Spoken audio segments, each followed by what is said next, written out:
KPK baru saja menggelar konferensi pers terkait dengan operasi tangkap tangan Selasa malam. Operasi tangkap tangan terkait dugaan suap proyek PLTU di Sulawesi Selatan. Dan kami kembali terhubung dengan Putu Diah di gedung KPK. Diah, silakan dengan laporan Anda.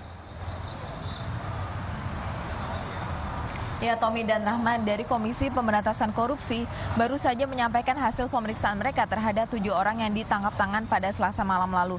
Dan ada 5 orang yang statusnya dinaikkan menjadi tersangka, yaitu berinisial DYL atau Dewi Yassin Limpo, kemudian IR dan SET. Serta juga ada 2 orang lainnya yaitu RB dan BWA. Dan mereka terbagi menjadi 2 pihak, di mana IR dan SET yang berperan sebagai pengusaha di sini disebut sebagai pihak yang memberikan uang suap, sementara RB, BWH, dan DYL adalah pihak yang menerima uang suap tersebut. Selain menangkap tangan ke-7 orang, ada 2 orang yang dibebaskan dan tidak ditetapkan sebagai tersangka. KPK juga mengamankan barang bukti sebesar $117.000 Singapura. Berikut pernyataan dari pimpinan Komisi Pemberantasan Korupsi. Indonesia, penyidik dan pemimpin KPK bisa melakukan penangkapan atas nama DYL. DYL ini anggota DPR, kemudian BWH ini juga sebagai staf dari DYL. Jadi lokasinya pas ditangkap itu di Bandara Soekarno-Hatta sekitar pukul 19.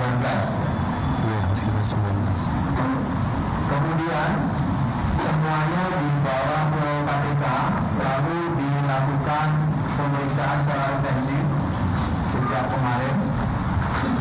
Kemudian tadi dipaparkan oleh penyidik, penuntut, dan juga deputi direktur juga depan pimpinan, yang kemudian disimpulkan bahwa dalam kaitan peristiwa yang tadi saya sampaikan, diduga telah terjadi tindak pidana korupsi yang kemudian dilakukan peningkatan status. Tidak seperti yang disebutkan dalam pemberitaan sebelum-sebelumnya, kasus ini bukan terkait dengan pembangkit tenaga listrik di Sulawesi Selatan, melainkan terkait dengan proyek pengadaan tenaga listrik mikrohidro di kawasan Diai, Papua untuk anggaran tahun 2016. Karena Dewi Yassin Limpo sendiri merupakan anggota DPR di Komisi 7 yang membidangi masalah energi, kemudian riset teknologi dan juga lingkungan hidup, sehingga pemberian uang suap ini diduga untuk memuluskan proyek pengadaan listrik tersebut. Dan hingga saat ini Dewi Yassin Limpo beserta orang-orang yang ditangkap pada Selasa malam lalu masih berada di dalam gedung KPK untuk masih ada proses-proses selanjutnya yang harus mereka jalani. Dari KPK sendiri belum dapat memastikan apakah kasus ini nanti akan menjerat anggota DPR lain yang ada di Komisi 7 yang terkait dengan proyek pengadaan listrik tersebut. Tommy dan Rahma. Baik, Putu Diah melaporkan dari gedung KPK Jakarta. Informasi terkini seputar kasus dugaan suap yang menjerat Dewi Yassin Limpo akan kami hadirkan dalam program lain di Net News. Dari informasi tadi menutup Net 16, jangan lupa esok Net 16 akan kembali hadir dengan rangkaian berita terbaru. Saya Tommy Fajar. Dan saya Rahma Hayuding Dia. Terima kasih dan selamat sore.